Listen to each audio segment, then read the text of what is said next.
Assalamualaikum warahmatullahi wabarakatuh. Perkenalkan, nama saya Nurul Arifah, NIM 1803036038. Pada kesempatan ini saya akan mempresentasikan makalah manajemen mutu terpadu guna untuk perbaikan nilai akhir semester pada makul ini.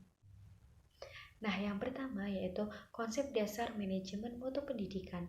Manajemen berasal dari bahasa Inggris to manage, yang artinya mengatur, mengelola, dan mengurus. Nah, sedangkan kualitas juga berasal dari bahasa Inggris quality, yang artinya kualitas. Jadi, manajemen mutu pendidikan merupakan sebuah seni dan ilmu dalam mengelola pelanggan melalui jaminan mutu supaya tidak terjadi berbagai keluhan.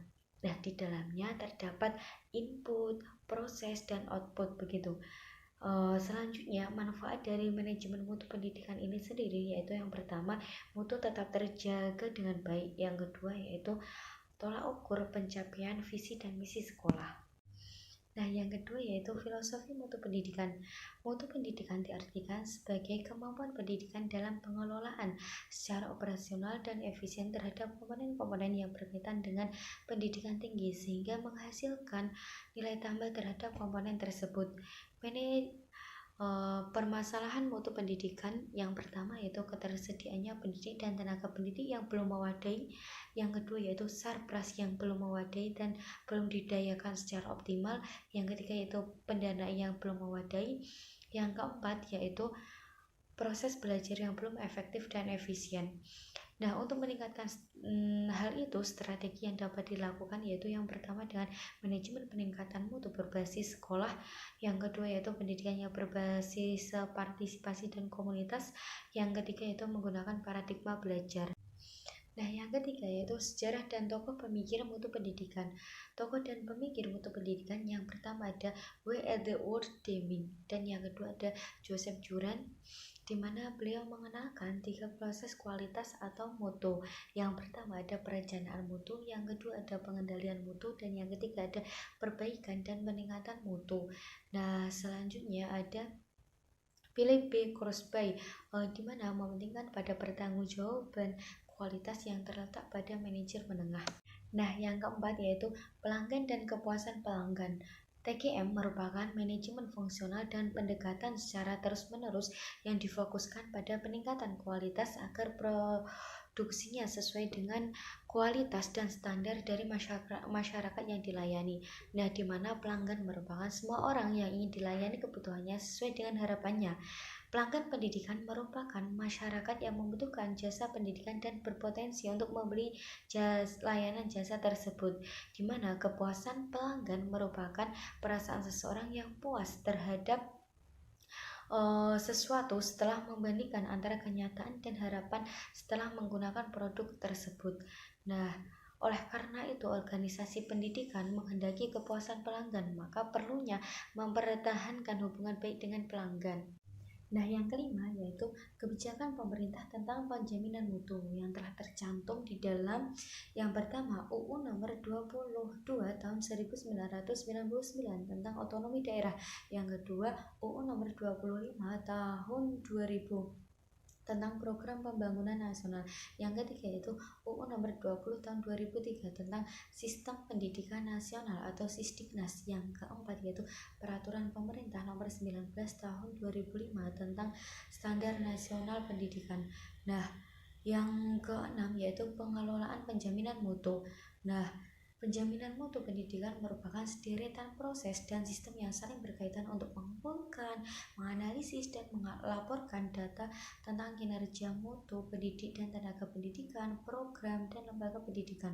Nah, pengendalian mutu pendidikan merupakan suatu sistem kegiatan teknis yang bersifat rutin yang dirancang untuk mengukur dan menilai mutu produk atau jasa yang diberikan kepada pelanggan.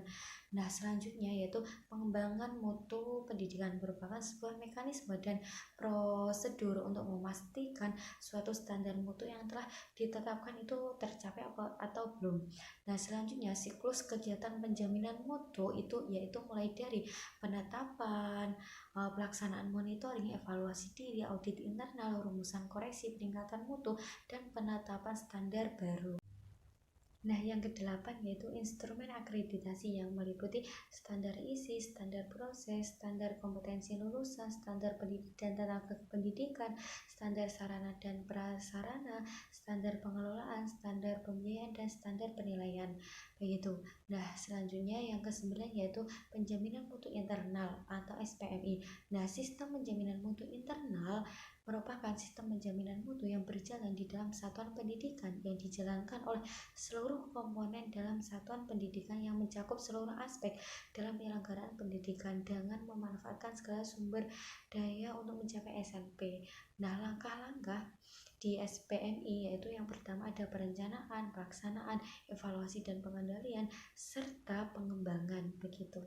Nah, yang ke-10 yaitu praktek manajemen penjaminan mutu. Nah, penjaminan mutu sendiri merupakan proses penetapan pemenuhan standar mutu pengelolaan secara konsisten dan berkelanjutan sehingga stakeholder merasa kepuasan dengan tujuan untuk membantu perbaikan dan peningkatan secara berkesinambungan melalui praktek yang terbaik serta memudahkan memberikan bantuan.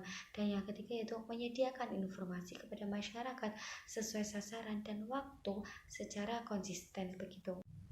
Nah, yang ke-11 yaitu evaluasi diri sekolah merupakan suatu proses yang bersifat internal dengan melibatkan pemangku kepentingan untuk melihat kinerja sekolah berdasar SNP yang digunakan sebagai dasar penyusunan RKS dan RKAS dalam meningkatkan mutu pendidikan di sekolah secara konsisten dan berkelanjutan. Nah, tujuan dari EDS sendiri ini yaitu untuk mengukur tingkat keberhasilan pencapaian kinerja sekolah, untuk mendorong sekolah untuk melakukan perbaikan dan mempertahankan mutu layanan pendidikan. Nah, yang terakhir yaitu gugus kendali mutu atau GKM merupakan sekelompok kecil yang terdiri dari 3-8 orang dari unit kerja yang sama dengan sukarela secara berkala mengadakan pertemuan untuk melakukan kegiatan pengendalian mutu di tempat kerjanya dengan menggunakan alat kendali mutu dan pemecahan masalah.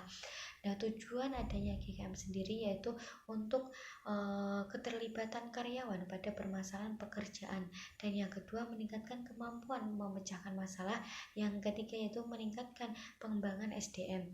Nah, susunan atau struktur GKM sendiri yaitu meliputi fasilitator, ketua, anggota, dan pimpinan organisasi. Nah, cukup sekian dari saya. Atas segala kekurangan baik dalam tutur kata maupun tingkah laku saya mohon maaf. Terima kasih atas perhatiannya, semoga bermanfaat. Wassalamualaikum warahmatullahi wabarakatuh.